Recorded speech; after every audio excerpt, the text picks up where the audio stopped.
الحمد لله رب العالمين والصلاة والسلام على أشرف الأنبياء والمرسلين وعلى آله وصحبه أجمعين أما بعد فأعوذ بالله من الشيطان الرجيم بسم الله الرحمن الرحيم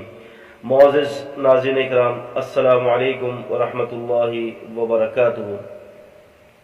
قضاء عمری کے حوالے سے ہمارے مسلمان بھائیوں کے درمیان ایک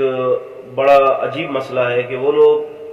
جنہوں نے اپنی زندگی بھر نمازیں نہ پڑھی، پھر جب اللہ تعالیٰ نے توفیق دی تو اس کے بعد جو ہے انہوں نے کیا کیا کہ قضاء عمری پڑھنا شروع کر دیا، اور ہر نماز کے بعد ایک نماز پڑھتے ہیں، یا ہفتے کو جمعرات اس نماز کا اہتمام کرتے ہیں کہ قضاء عمری ادا ہو جائے۔ کہ کسی کی 60 سال کی نماز رہ رہی ہے تو کسی کی 20 سال کی رہ رہی ہے، کسی کی 50 سال کی رہ رہی ہے، کسی کی 10 سال کی رہ رہی ہے۔ تو وہ ہمارے جو مسلمان بھائی ہیں وہ قضاء عمری کے حوالے سے جو ہے بہت زیادہ پریشان ہوتے ہیں،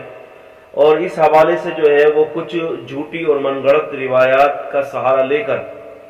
جو ہے وہ باقاعدہ اس کے اوپر جو ہے وہ محنتیں کی جاتی ہیں، اور مخصوص ایام قضاء عمری کے رکھے جاتے ہیں، اور خصوصاً جو ہے وہ ہر نماز کا فجر پڑھتے ہیں تو فجر کے بعد پھر فجر پڑھیں گے، ظہر پڑھتے ہیں تو ظہر کے بعد پھر ظہر پڑھیں گے، یعنی ان کی ایک لمبا عرصہ، ایک لمبی زندگی جو ہے ان کی پیچھے قضاء عمری کی جو ہے ادا کرنے میں نکل جاتی ہے۔ جبکہ قرآن مجید اور احادیث صحیحہ کا یہ قاعدہ مسلمہ ہے کہ جب کوئی شخص اللہ سے توبہ کرتا ہے اور توبہ کے بعد رجوع الی اللہ ہوتا ہے، انابت کرتے ہیں اللہ کی طرف، تو اللہ تعالیٰ اس کے پچھلے سارے گناہوں کو معاف کر دیتے ہیں۔ ان الحسنات یذہبن السیئات، نیکیاں جو ہے وہ برائیوں کو مٹا دیتی ہیں۔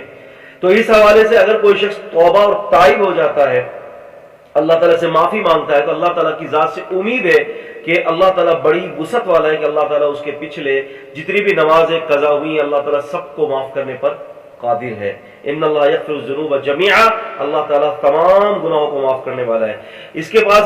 کے علاوہ جو ہے وہ کیا کرے، وہ قضاء عمری نہ کرے، بلکہ قضاء عمری کی جگہ پر جو ہے وہ نوافل کا اہتمام کرے، جتنی اس کے اندر استطاعت ہے، کہ جیسے 12 نوافل کا رسول اللہ صلی اللہ علیہ وسلم نے جو ہے وہ ترغیب دی ہے کہ جو فجر کی نماز سے پہلے 2 رکعت سنتیں ادا کرے، اور ظہر کی نماز کے بعد جو ہے ظہر کی نماز سے پہلے 4 رکعت سنتیں، ظہر کے بعد 2 رکعت پڑھے، اور مغرب کے بعد 2 رکعت پڑھے، عشاء کے بعد 2 رکعت پڑھے۔ اس طرح سے رسول اللہ صلی اللہ علیہ وسلم کی صحیح حدیث ہے کہ جس نے یہ 12 رکعتیں ادا کی اللہ تعالیٰ اس کا گھر جنت میں بنا دے گا۔ اللہم اجعلنا منہم، اللہ تعالیٰ ہمیں ان میں سے کرتے۔ اب جہاں تک جو ہے وہ نبی علیہ السلام کی ایک صحیح حدیث ہے، مطابعت کے اعتبار سے جو ہے اس کی صحت مسلمہ ہو جاتی ہے، وہ یہ ہے کہ رسول اللہ صلی اللہ علیہ وسلم فرماتے ہیں کہ ان اول ما یحاسب العبد یوم القیامہ، کہ قیامت کے دن جو ہے بندے کا سب سے پہلے حساب جو ہے وہ لیا جائے گا، نبی صلی اللہ علیہ وسلم فرماتے ہیں کہ اس کی فرض نماز کا لیا جائے گا۔ فَإِنْ أَتَمَّهَا، اگر اس کی نماز مکمل ہوئی تو بہت زبردست بات ہے، اور اگر اس کی نماز وَإِلَّا، اور اگر اس کی نماز مکمل نہیں ہوئی، یعنی کہیں سے نماز پہلے زندگی میں چھوڑتا آیا، پھر توبہ کرنے کے بعد فرائض کی طرف رجوع کیا اور پھر اس عمل کی طرف آیا، تو رسول اللہ صلی اللہ علیہ وسلم فرماتے ہیں کہ اللہ تعالیٰ کہے گا یا کہا جائے گا انظروا هل له من تطوع، کہ دیکھو میرے اس بندے کے کوئی نفلی عبادات ہیں، نفلی نمازیں ہیں، نفلی نمازیں ہوں گی، تو رسول اللہ صلی اللہ علیہ وسلم فرماتے ہیں کہ فَإِنْ كَانَ لَهُ تَطَوُّعٌ أُكْمِلَتِ الْفَرِيضَةُ، کہ پھر اگر اس کی جو ہے وہ نفلی نمازیں ہوں گی تو اس کے فرائض کو نوافل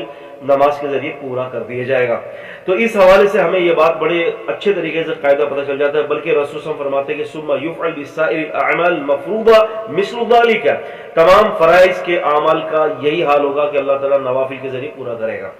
تو اس میں یہ ہے کہ نوافل کا اہتمام کرنا چاہیے، اور جو 12 رکعتیں جو نبی پاک صلی اللہ علیہ وسلم نے نوافل کی جو بتائی ہیں ہمیں اس کا اہتمام کرنا چاہیے۔ انشاءاللہ اللہ تعالیٰ ان نوافل کے ذریعے ان فرائض کی کمی کو پورا کر دے گا۔ جو توبہ اور تائب کے بعد بندہ استغفار کے بعد جو استعد ہو جاتا ہے اور بڑا ہی متحرک ہو جاتا ہے فرض نماز کے لیے، تو انشاءاللہ اللہ تعالیٰ گناہوں کو معاف کرنے والا ہے۔ قضاء عمری کے حوالے سے جو ہے وہ ہمارے یہ بات بڑی مشہور ہے، عمدۃ الرعایہ، اور اس طرح سے جو ہے وہ شرح وقایہ کے اندر، اور اسی طرح سے ہدایہ، شرح ہدایہ کے اندر، نہایہ شرح ہدایہ کے اندر جو باتیں موجود ہیں اور صاحب ہدایہ نے بھی نقل کیا ہے، وہ کیا ہے کہ ایک روایت نقل کی جاتی کہ جو شخص رمضان کے آخری جمعے میں، اس لیے یہ بات کر رہا ہوں کہ یہ رمضان ہے اور رمضان کے آخری جمعے کے اندر جو ہے وہ لوگ قضاء عمری بہت زیادہ کرتے ہیں، اس روایت کے اعتبار سے کہتے ہیں کہ جی نہایہ شرح ہدایہ کے اندر یہ لکھا ہوا ہے کہ جو شخص رمضان کے آخری جمعے میں کسی فرض نماز کی قضا کرے گا تو یہ 70 برس کی قضا شدہ نمازوں کی تلافی کر دی جائے گی. یعنی رمضان المبارک کے آخری جمعے کے اندر جو کوئی شخص فرض نماز کی قضا کرے گا 70 برس کی قضا نمازوں کی تلافی کر دی جائے گی. اس بات پر اس جو ہے وہ روایت پر سمجھ لیں یا اس بات پر جو کہ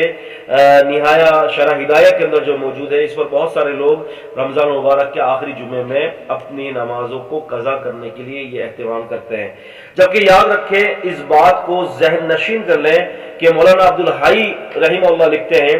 کہ امام ملا علی قاری رحمہ اللہ فرماتے ہیں کہ قال علی القاری فی تذکرۃ الموضوعات عند حدیث من قضى صلاة من الفرائض في آخر جمعة من رمضان كان جابرا لكل فائتة في عمره إلى 70 سنة بعد الحكم بأنه باطل لا أصل له. کہتے ہیں کہ ملا علی قاری کہتے ہیں اس روایت پر جرا کرتے ہوئے کہ جو روایت جو ہے وہ ہدایہ وغیرہ کے اندر موجود ہے کہ جناب علی وہ رمضان مبارک کے آخری جمعے کے اندر جو ہے وہ جو قضا نماز پڑھے گا تو 70 نمازوں کی تلافی ہو جائے گی 70 برس کی. تو کہتے ہیں کہ یہ روایت ثابت نہیں ہے اور کہتے ہیں کہ باطل لا اصل لہ، یہ روایت باطل ہے اور اس کی کوئی اصل نہیں ہے. ابھی ایک یہاں تھوڑا سا ایک شبہ پیدا ہو جاتا ہے. وہ شبہ یہ پیدا ہوتا ہے کہ اتنے بڑے جو ہے یہ فقی جو ہیں یہ لوگ جو جنہوں نے یہ بات صاحب ہدایہ اور یہ لوگ جو اتنے بڑے بڑے فقی ہیں انہوں نے اپنی کتاب کے اندر یہ بات لکھی ہے، تو کیا ان کو یہ بات پتہ نہیں تھی؟ تو ملا علی قاری نے بڑی پیاری بات کہی، تو میں یہ بات ملا علی قاری کے حوالے سے ہی کہہ دیتا ہوں. ملا علی قاری رحمہ اللہ فرماتے ہیں کہ ثم لا عبرۃ بالنقل صاحب النہایہ ولا بقیۃ الشرح الہدایہ، کہتے ہیں کہ نہ ہی صاحب نہایہ اور صاحب ہدایہ دوسرے شارحین کی نقل کردہ احادیث کا ہرگز اعتبار نہیں ہوگا. فرماتے کہ فإنهم ليسوا من المحدثين، کہ کیونکہ یہ لوگ محدثین میں سے نہیں تھے، ولا اسند الحدیث الى احد من المخرجین، اور نہ انہوں نے اس حدیث کی کوئی حوالہ نقل کیا ہے. تو یہ کوئی حدیث تو ہے نہیں، فلا اصل لہ. اور پھر دوسری بات یہ کہ یہ کہتے ہیں کہ صاحب نہایہ اور یہ صاحب شرح ہدایہ اور جتنے بھی اس قسم کے لوگ تھے کہتے ہیں کہ لیسوا من المحدثین، یہ محدثین میں سے نہیں تھے. تو پھر ابو الحسنات عبد الحی نے یہ بات بڑی تصریح سے کہہ دی کہ وَهَذَا الْكَلَامُ مِنَ الْقَارِ أَفَادَ فَائِدَةً حَسَنَةً وَهِيَ أَنَّ الْكُتُبَ الْفِقْهِيَّةَ وَإِنْ كَانَتْ مُعْتَبِرَةً فِي أَنفُسِهَا بِحَسْبِ الْمَسَائِلِ الْفُرْعِيَّةِ. پوری تفصیل اس کے اوپر ذکر کرتے ہیں کہ یہ معاملات کو ذکر کرنے کے بعد اپنی کتاب کے اندر جو حاصل کلام یہ بتاتے ہیں کہ کہتے ہیں کہ صاحب ہدایہ یا ان کی جو شروعات کرنے والے لوگ ہیں یہ لوگ محدثین میں نہیں تھے اور انہوں نے اپنی بات کی کوئی روایت کی کوئی دلیل نقل نہیں کی، لہٰذا کوئی اعتبار نہیں ہے ان کی بات کا. اور ملا علی قاری کی بات سے یہ تو بات آج عیاں ہو گئی کہ الحمدللہ محدثین کا درجہ فقہا سے بڑا ہے. محدثین جو ہے وہ فقی بھی ہوتا ہے محدث، اور محدث جو ہے وہ حدیثوں کا حافظ بھی ہوتا ہے، اور چھان پٹک کے اعتبار سے اس کی بات کے اوپر جو ہے وہ اعتبار ہوگا. باقی جو ہے وہ دوسرے جو لوگ ہوتے ہیں جو صاحب شرح ہدایہ ہے یا وعایہ ہے یا اس قسم کی جو دوسرے جو کتابوں کی جو شرح کرنے والے یا